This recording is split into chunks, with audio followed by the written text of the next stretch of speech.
Hello and welcome back. Today we're going to be answering the question, who are the Herodians? Now the Herodians are a small group within the New Testament because they're only mentioned 3 times, but they do have an impact on the Lord.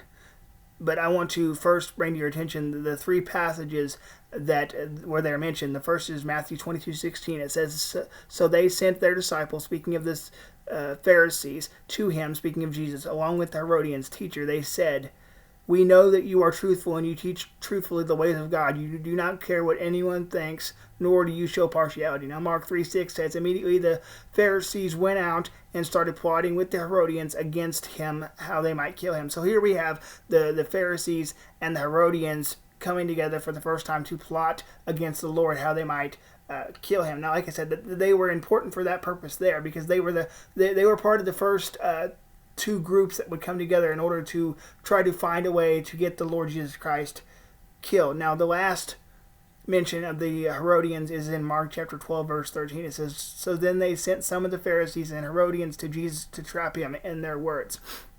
Now, Dr. Mark Strauss, in his commentary on Mark, says the Herodian dynasty was the aristocratic and pro-Roman since the Roman legions kept them in power. So what is he saying? In other words, he's saying the Herodians were part of the higher society, that they were part of the aristocrats, so they would be closely aligned with the Sadducees, and they are of course pro-Roman because the Roman army, known as the Roman legions, of course, kept them in power.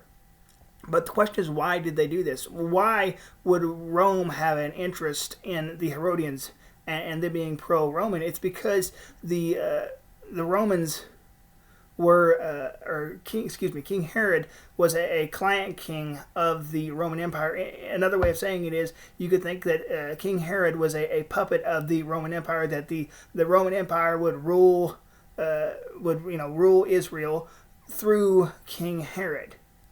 And so that's why the Herodians supported King Herod, because of course King Herod was in power, and they supported the dynasty there, and so that's why the Romans were willing to help the Herodians, because they were pro-Roman. They would do anything they could to help out the Romans.